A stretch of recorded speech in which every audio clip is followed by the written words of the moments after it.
Hey there guys, and welcome to my review of 28 Years Later. It feels like we've been talking about this movie forever. Finally got to see it, had a fantastic time with it. Is it a perfect movie? By no means is it perfect. There's certain parts of this movie that I feel they really dropped the ball, or they could have expanded, or they could have done something completely different. So it's by no means perfect. I'm not being a fanboy here. I did enjoy like 80 to 90% of this movie. I thought it was incredible, most of it. The visceralness, the gut punch, the action, just the horror, the tone, all of that kind of stuff. Danny Boyle really brings it, and he does a fantastic job with this movie. You know, at the center of this movie, it's a really simple story. It's about a young boy who's learning the ropes.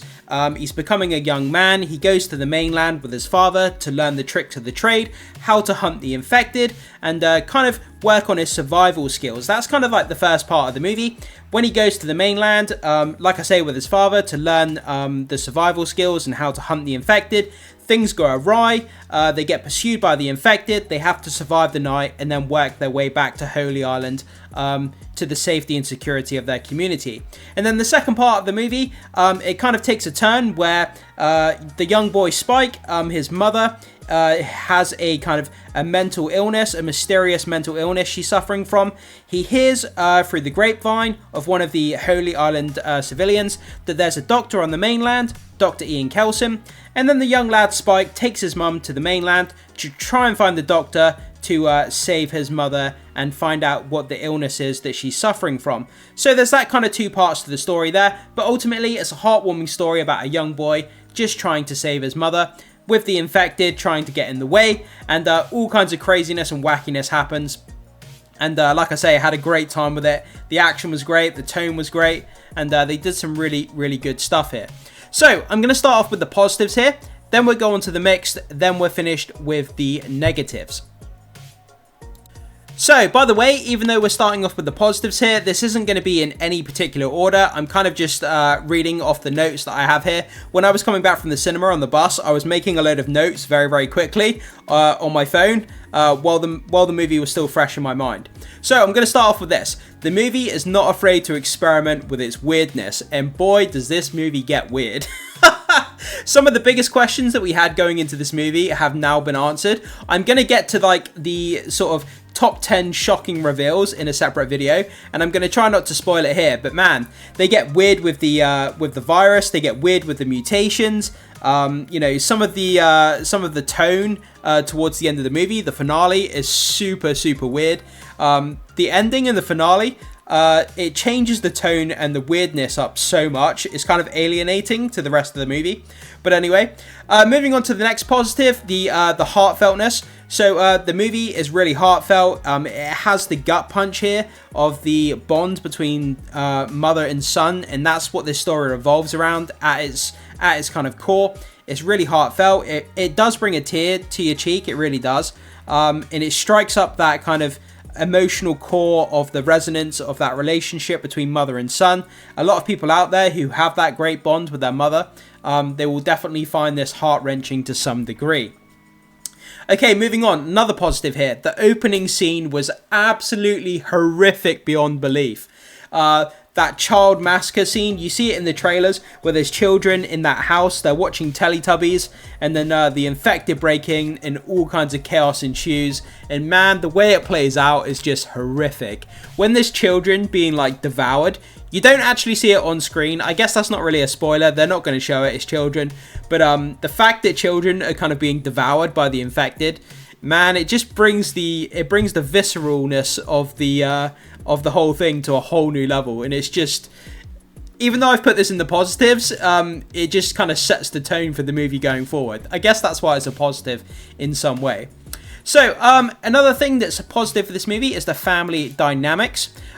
So, the acting ability of Alfie Williams, who plays Spike, he basically holds this movie together. And the family dynamic between him and his dad and Jodie Comer, his mum, this family dynamic is at the core of the movie, and it works really well. You believe that, you know, the dad's a bit of a dick, his mum's got a bit of an illness, and that kind of dynamic kind of thrusts the movie forward, and it's acted so well, and it's really a great positive and a strength for this movie through and through, and it's kind of what holds this movie together, that family dynamic and the reasons and motivations for why characters do certain things. Okay, let's move on. So we have the practical effects up next. The practical effects here are fantastic. Whenever a infected gets shot with an arrow, the blood, the gore, the way that the infected look, just everything about it. I mean, the practical effects here that are on display are just second to none, and it's really, really good. I'm so glad that they didn't go like over the top CGI. And I always respect the fact that these kind of horror films use practical effects instead, and it makes it more visceral, it makes it more more believable, more realistic. And man, some of the crazier effects on some of the mutations of the infected just look so creepy, and they outdid themselves, and the practical effects are really, really good. The tone and the atmosphere. It feels very, very similar to the other 28 Days movies, I have to say. The tone is very haunting, is very chilling, and the atmosphere goes with it. The atmosphere, they film it in like a widescreen format, and the tone and the atmosphere that is set.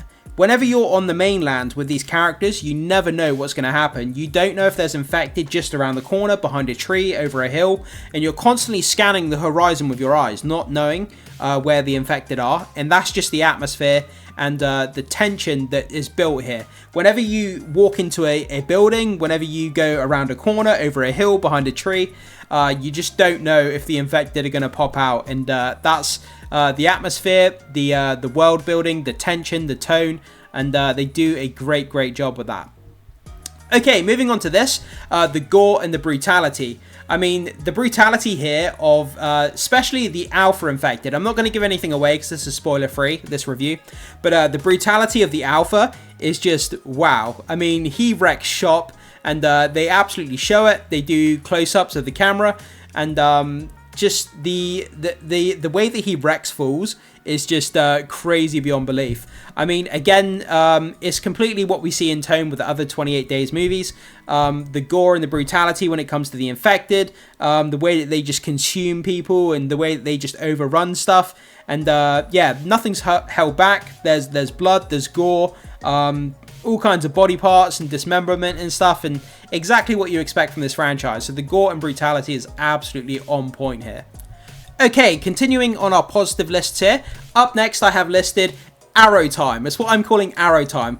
Obviously, Bullet Time, made famous by the Matrix franchise, where they have those cameras where Keanu Reeves is dodging the bullets and the cameras are rotating around him. That was called Bullet Time.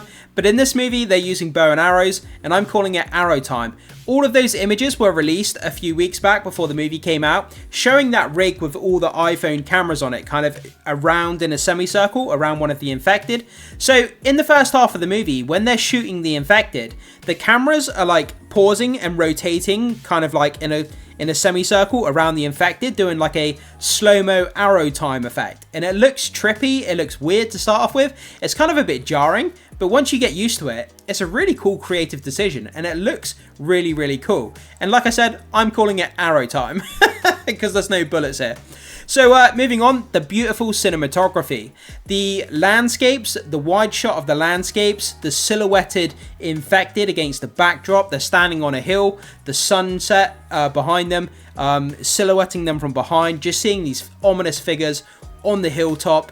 Really, really creepy cinematography. They do a great job with setting the tone. Again, going back to the tone and the atmosphere, the cinematography and the way that it's shot, the way the camera films the scenes. Just great cinematography through and through. So, something else that I wasn't expecting from this movie as well, which is the positive, is the humor between Spike and Eric. Eric is one of the NATO soldiers. He's a Swedish NATO soldier. Once he makes landfall, the conversation between Spike, the young lad, and Eric, the NATO soldier, there's a lot of humor here. There's a lot of fun conversation. They don't overstep the mark. They never overdo it. And some of the conversations, they actually had people laughing out loud, and it wasn't something I was expecting to see. In the kind of serious tone of this movie, having these kind of light moments of humor and the conversation between Spike and Eric was really, really fun and unexpected, and I really, really enjoyed it. And like I said, they didn't overstep the mark there. So, moving on to our final positive, Dr. KELSON as someone who looks at the situation differently of what's going on in the world to other characters. So he kind of looks at things from a philosophical standpoint. He sees death as something to be a monument, something to be kind of cherished and looked at in a different way to other characters. So, I mean, he was a fresh character, looking at things very differently, and it kind of gave us a different outlook and perspective from a different point of view rather than the other characters in the movie. And that's kind of why I liked Dr. KELSON being on screen. And Ralph Fiennes, man, he kills it in everything he does. And yeah, so the different perspective that his character has adds a lot of material to the movie. So that's the last positive there. With that down, let's start moving on to our mixed, then we'll get to our negatives towards the end of the video. So, moving on to the mixed here, we're going to be talking about the NATO soldiers. So, I feel that the soldiers, even though when they were on screen, the action was raised and they did a great job, and it kind of showed a bit of the kind of military aspect of this world, I guess, and that was kind of cool, don't get me wrong. But I feel that they could have been a bigger part of the narrative going forward. Their story could have been explained and expanded on, and we could have got a really interesting angle from a military perspective of this kind of story going forward, and that would have been really, really engaging and interesting to look at what's developing in the UK mainland from a different perspective from the other survivors and characters. But I feel that they dropped the ball, and yeah, it kind of it kind of annoyed me to a point. I wouldn't say it's a negative, because like I say, when they were on screen and they were part of the story, it was great and it was fun and it was action packed. But the fact that they didn't really expand on it, I feel like there was a lot to be desired there, so it gets a kind of a mixed reaction from me. But anyway, with that one mixed thing there, let's move on to the negatives and start talking about what didn't really work in this movie for myself. So there's two things here in the negative category that really didn't work for me. So the ending of the film, wow, I mean, how do I even describe it without giving any spoilers? I won't give any spoilers here, don't worry, it's a spoiler-free review. But the goofy tone, the tone of what happens at the end of the film is so vastly different from everything that came before it. And it's really kind of jarring, it's kind of weird, it's kind of strange. I felt that like a lot of people watching the ending were kind of confused, almost kind of dumbfounded at what was happening, what was going on. And I did see a couple of people discussing the movie after I'd finished watching it, and they were kind of confused about what was going on. If you had no idea, if you had never read anything about this movie going into it, you would have been really kind of bewildered. And like I said, the tone was so different and so jarring and so weird, so it definitely fits into the negative for me. But yeah, I mean, if the tone is going to be similar to what was at the end of this movie, if the tone is going to be the similar in the next movie, it has me worried a little bit, I'm not going to lie. But anyway, moving on. So another thing that I feel that they dropped the ball on here was they didn't do a very good job of explaining the infected dynamics, the inner workings of how these new mutations are working. Where the mutations are coming from? How are they, what's driving them? How is the infected working when it comes to like mating, when it comes to their kind of civilization, where they live? How they kind of sustain themselves. Like, there's a lot of questions that are still not really answered, and for the casual audience, people like ourselves who aren't talking about this movie on a daily basis, I feel that they would have been even more confused about, how the infected and the inner dynamics of the infected actually work. I don't feel that it was explained as well as it could have been, so that kind of fits into the negative for me. And I have one more negative here. This is kind of a nitpick. It's not really all that important, but the Holy Island has a lack of defense, and that kind of stirred me up the wrong way. So we spend the entire time building up the infected and how dangerous it is, and the UK has been quarantined, and it's just really, really dangerous to be on the mainland. But then you look at the front gate of Holy Island, and the defense is so unbelievably flimsy. They have one small flimsy wooden fence that has a bit of barbed wire, and they have one watchtower that has a harpoon on it with one person watching it. And one alpha infected could easily charge the gate and knock it over by himself.